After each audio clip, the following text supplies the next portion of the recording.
नमस्कार दोस्तों, exam nucleus channel में आपका स्वागत है। तो चलिए 29 मई 2026 के करंट अफेयर्स के क्वेश्चन डिस्कस करते हैं। ये है क्वेश्चन नंबर 1। असम ने UCC uniform civil code bill 2026 pass कर किस दृष्टि से ऐतिहासिक स्थान बनाया है? तो नॉर्थ ईस्ट का पहला और देश का तीसरा राज्य बन गया है। इसका डिटेल देखते हैं। तो असम विधानसभा ने यूसीसी बिल 2026 पास किया। इसके साथ ही यह उत्तराखंड और गुजरात के बाद यूसीसी पास करने वाला देश का तीसरा तथा पूर्वोत्तर भारत का पहला राज्य बना है। इस विधेयक में विवाह, तलाक, उत्तराधिकार और लिव इन संबंधों को विस्तृत रूप से शामिल किया गया है। मुख्यमंत्री हेमंत बिस्व शर्मा की ओर से संसदीय कार्य मंत्री अतुल बोरा ने 16वीं असम विधानसभा के पहले सत्र में इस विधेयक को पेश किया है। और इसकी संवैधानिक कड़िया यह है कि भारतीय संविधान का अनुच्छेद 44 राज्य के नीति निर्देशक तत्वों के अंतर्गत देशव्यापी समान नागरिक संहिता का निर्देश देता है। तो असम तीसरा राज्य बन गया है पूरे देश में। तो ये है इसका डिटेल।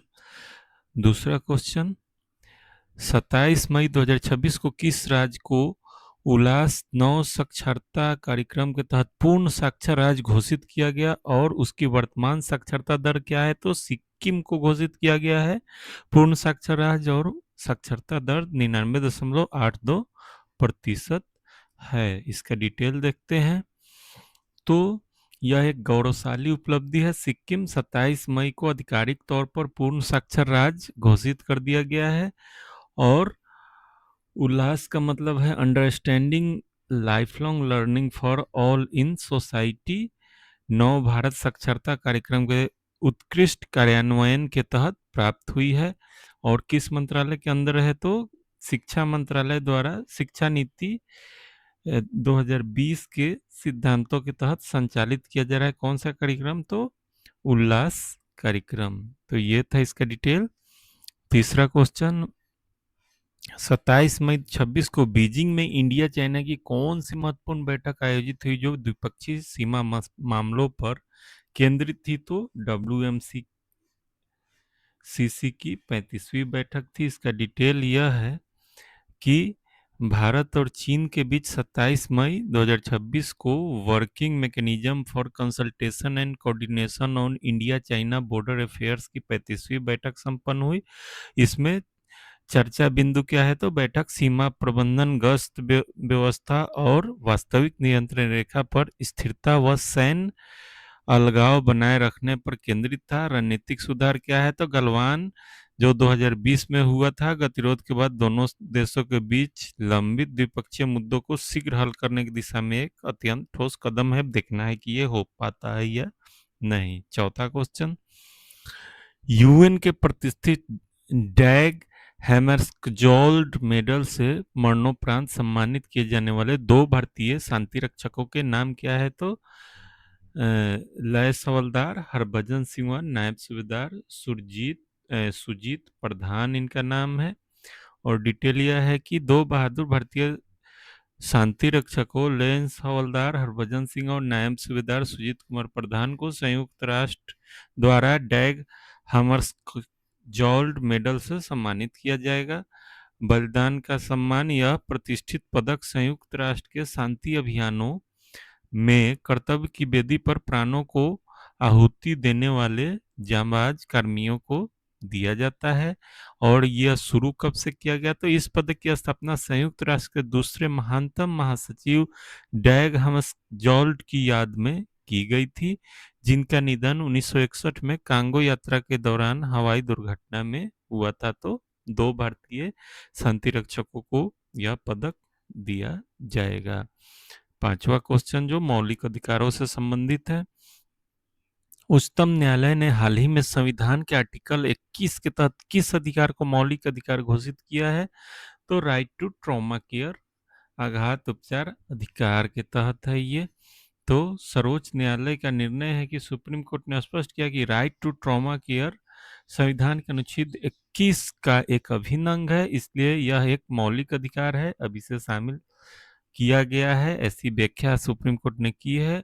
और दिशा निर्देश क्या दिया है था? अदालत ने सभी राज्य सरकारों और अस्पतालों को देश भर में आपातकालीन शिक्षा प्रणालियों को सुदृढ़ करने के सख्त आदेश दिए हैं। और तत्कालिकता क्या है? तो दुर्घटना के शिकार लोगों को गोल्डन आवर्स के भीतर मुफ्त और बिना बाधा के प्राथमिक चिकित्सा प्रदान करना अब कानूनी और संवैधानिक बाध्यता बन चुका है। अब इबोला नियंत्रण के नियम से संबंधित है। इबोला संकट के वैश्विक प्रबंधन के संदर्भ में किस देश ने हाल ही में 21 दिन अनिवार्य क्वारंटाइन लागू किया है? तो इसका ऑप्शन है बी, अनिवार्य 21 दिन क्वारंटाइन लागू किया गया है, विश्व में प्रथम है और इसे थाईलैंड ने लागू किया है। तो थाईलैंड इबोला प्रभावित क्षेत्रों से आने वाले सभी यात्रियों के लिए अनिवार्य 21 दिवसीय क्वारंटाइन लागू करने वाला पहला वैश्विक देश बना है। और यह विश्व स्वास्थ्य संगठन द्वारा हाल ही में की गई आपातकालीन जन स्वास्थ्य चिंता घोषणा के प्रक्रिया स्वरूप है। और भारत की चिकित्सा कूटनीति, इसी बीच भारत ने कांगो लोकतांत्रिक गणराज्य डीआरसी को तत्कालीन जीवन रक्षक दवाएं और चिकित्सा उपकरण भेजे, जो वैश्विक स्वास्थ्य सहयोग का मजबूत उदाहरण है। तो थाईलैंड ने इबोला प्रभावित देशों से आने वाले अपने देश के लोगों को 21 दिन का क्वारंटाइन, जो कि मैंडेटरी होगा, उसकी घोषणा की है। चलिए 7वां क्वेश्चन। 27 मई 2026 को तेलंगाना में देश का पहला महिला स्वयं सहायता समूह संचालित सोलर पावर प्लांट कहाँ उद्घाटित हुआ? तो ये वेंकटपुरम में हुआ है। इसका डिटेल यह है कि तेलंगाना के वेंकटपुरम में स्थित यह संयंत्र 1 मेगावाट क्षमता का है। यह भारत का पहला पूर्णतः महिला स्वयं सहायता समूह द्वारा संचालित सौर ऊर्जा संयंत्र है। यह अनूठी पहल हरित ऊर्जा, महिला सशक्तिकरण और ग्रामीण आजीविका संवर्धन का एक उत्कृष्ट उदाहरण प्रस्तुत करती है। यह नवीन और नवीकरणीय ऊर्जा मंत्रालय तथा दीन दयाल अंत्योदय योजना राष्ट्रीय ग्रामीण आजीविका मिशन की एक संयुक्त पहल है। तो ये था इसका डिटेल। अब अंतिम क्वेश्चन।